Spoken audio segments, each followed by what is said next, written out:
Alright, today we're going to pick up with our last two groups of invertebrates. And so our first one is arthropods. So arthropod translates, believe it or not, to jointed foot. They usually say jointed legs, but actually the translation of arthropod, pod means foot, and arthro means joint, like arthritis. So jointed foot is the actual literal translation of the name, but they all have jointed legs. So this includes crayfish, lobsters, crabs, barnacles, spiders, ticks, and insects.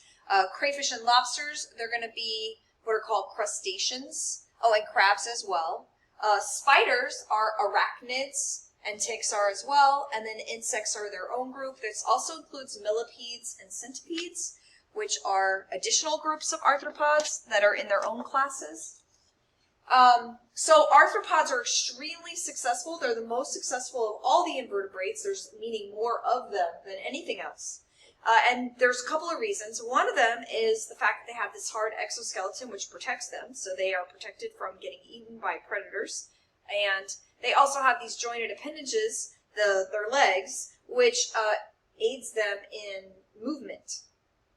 So the only thing about them, though, is they have to molt, and that is the shedding of that exoskeleton, and they're actually vulnerable during that time. So that is one time when arthropods are very likely to get attacked and eaten, is when they shed or molt their exoskeleton. So they can't grow. That's the difference between an internal skeleton like we have and an external skeleton. So our skeleton can grow and we can get bigger, but the exoskeleton is just this hard shell, and it actually prevents them from growing, and so they have to shed in order to get bigger. And then the new exoskeleton hardens, and then they're sort of stuck at that size until they shed again. All right, we're going to skip these little videos here on arthropods. So these are their main parts. So this is a crayfish. So the crayfish has a cephalothorax, which is, this is the head area, this is the thorax area, and then this is called the abdomen. And you're going to see that all arthropods have some variation of this, like the spiders, the arachnids have a cephalothorax, the head and thorax are sort of fused into one thing, and then they still have the abdomen. All of them have these jointed legs. They have different numbers of legs, but they all have some kind of jointed legs. This is a horseshoe crab, which is also an arthropod. So this is, these are arachnids. So arachnids are known for having 8 legs. That's one thing that's unique about them, is that they will always have 8 legs. You can actually count this, 1, 2, 3, 4, 5, 6, 7, 8. The spiders actually have what are called spinnerets, and they can make webs. And obviously this allows them to trap prey. Scorpions also belong to this group, as well as things like mites and ticks. So they all have a cephalothorax. That's this. This is a cephalothorax, and then this is the abdomen. And then the insects are actually going to have this split into a head and a thorax and an abdomen. It's going to be more obvious. This is centipedes and millipedes. So centipedes are actually called chylopods, and millipedes are diplopods. So centipedes don't actually have 100 legs. Millipedes don't actually have 1,000 legs. But what is true is that centipedes have 1 pair of legs on each of their segments, and millipedes typically have 2 pairs of legs on each of their segments. So, so that's a difference between them. Like, it looks like this one here is a millipede. See how there's 2 sets of legs on each segment? So there's 4 legs per segment. See, 2 legs, 2 legs, 2 legs, 2 legs. So every segment has 2 legs on it, or, well, 4 legs total, 2 on each side. But notice the centipede only has 1 pair of legs on each of its segments. So that's a difference. Also, millipedes don't bite. They usually sometimes they make a nasty smelling odor that keeps predators away. Millipedes, that's millipedes. Centipedes typically bite or sting. So you don't want to touch a centipede. This is crustaceans. So crustaceans typically live in the water, although not all of them. Roly-poly pill bugs are actually also crustaceans. They typically breathe with gills, and they usually, you can recognize crustaceans. They usually have those big claws, but not all of them. Barnacles don't necessarily. So, why are insects so successful? So, nearly 75% of all the animals on the entire Earth are insects, which makes sense. I mean, if you think about it, I mean, there are so many ants and bees and all those little organisms, gnats and flies, compared to, you know, vertebrates and other organisms. So it makes sense that there's so many insects, but just tons of species of insects. So what makes them so successful? Well, they have a 3-part body plan: a head, a thorax, an abdomen, 3 sets of legs. What does that mean? 3 sets of legs. So in other words, they actually have 6 legs total. So if you remember that the arachnids had 8 legs, insects actually have a total of 6 legs. And another thing that a lot of insects have, and this is unique to them as far as invertebrates goes, is they have wings. So they can fly. So they can get to all kinds of places. And again, this is one of the reasons why they're so successful as a species, or as a class, I should say. Insect is a class. The arthropod is the phylum arthropod, and then the class is insects or insecta, and then under that you have all these different species. Okay, so this is just continuing. Another thing about insects is that most of them go through some kind of metamorphosis. So what does that mean? A metamorphosis is where they're born as one kind of larva, and then they change what they look like. Complete metamorphosis is the one you're probably most familiar with. So complete metamorphosis is like what a butterfly does. So you have the larva, like the caterpillar, it becomes the pupa, which is like the cocoon, and then that becomes the adult. So egg, larva, pupa, adult. So this would be a complete metamorphosis. And then, but some insects actually don't do that. They go through what's called incomplete metamorphosis. And this is where the larva does not actually go through a pupa stage. In fact, sometimes the larva is actually called a nymph, because the larva kind of looks like a miniature adult. A lot of times they can't fly, but I believe like grasshoppers, the larva of a grasshopper is not a caterpillar like it is for butterflies. The larva of a grasshopper actually looks like a grasshopper. It's small, it's much smaller. It doesn't have sex organs yet, and I don't believe they can fly, but they're sort of like a mini adult. And so they still undergo a metamorphosis, but they don't actually go through that larva, pupa, adult stage. If you think of things that actually go through the complete metamorphosis, like pretty much a lot of the flying ones, flies, if you think of, again, butterflies and moths, those have very obvious complete metamorphosis. Mosquitoes, too. Their larvae, actually, if you've seen them, they swim. They don't look anything like the adult. So this is showing the rhinoceros beetle, and you can see the larva, what the larva looks like. It's like a grub. It's like a caterpillar-looking thing. And then the pupa, where it actually goes through this like cocoon sort of phase, and then it becomes the adult. Now that I think about it, I don't know that mosquitoes do complete metamorphosis. I'd have to look that up, because I don't know that they ever form a pupa. I think they may just go straight from the larva to the adult. Here is just a general grasshopper. We're not going to dissect grasshoppers. We're actually going to do crayfish, which are sort of like shrimp.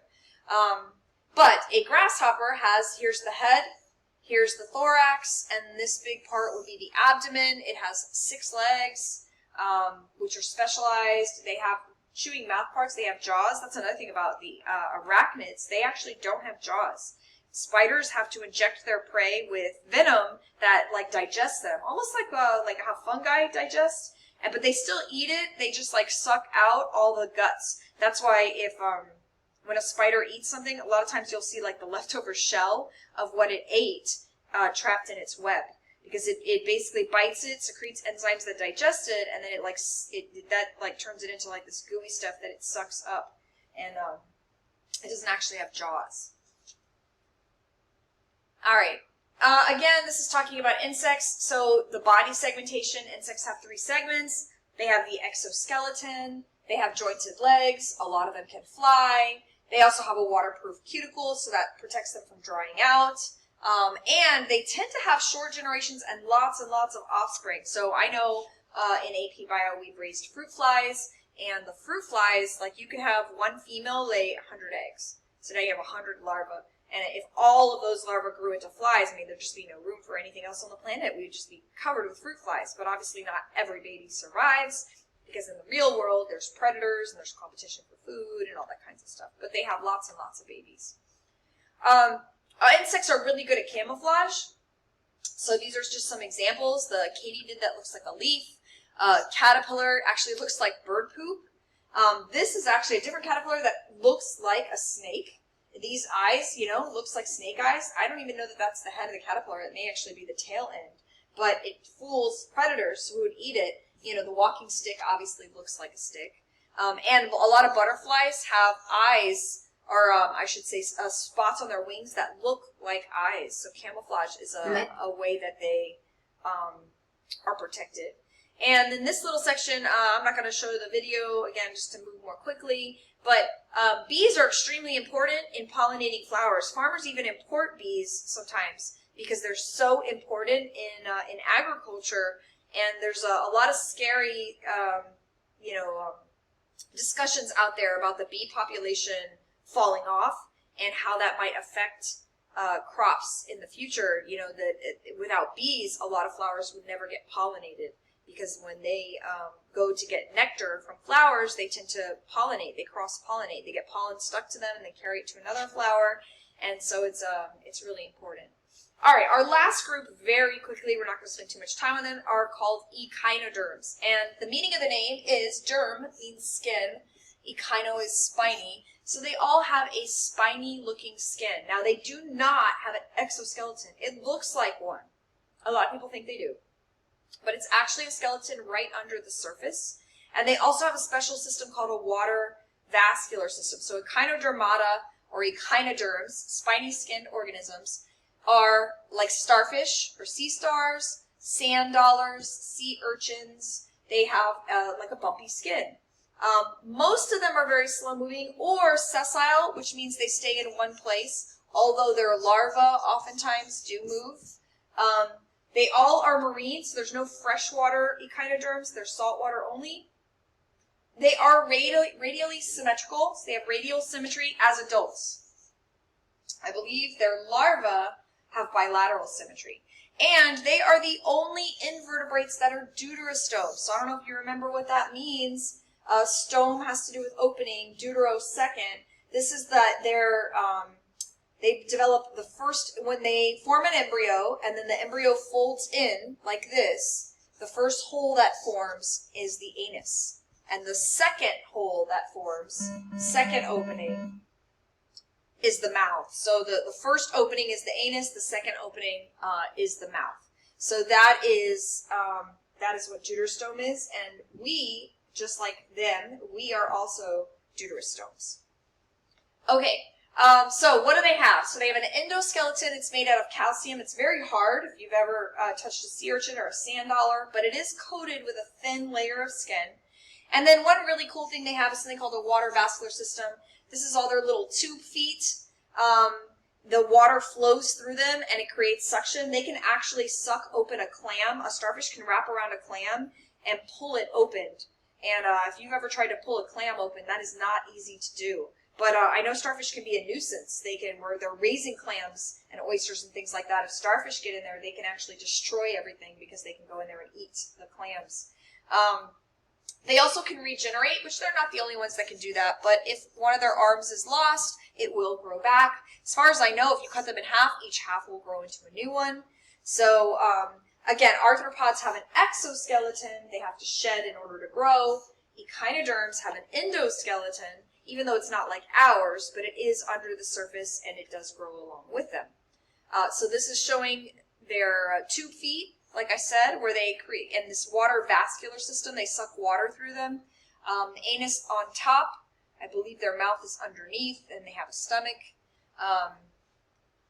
We're not going to dissect them, but in marine bio, you probably would. This is showing the tube feet, and they can literally suck open a clam enough that they can get in there and suck all of its guts out. This is a sea urchin. They have these spines. Some of them can actually hurt you. They can be toxic. And this last little part, just talks about how invertebrates are really important for ecosystems, how they can improve water quality. Snails have painkillers in their venom, and then of course the insects pollinate flowers.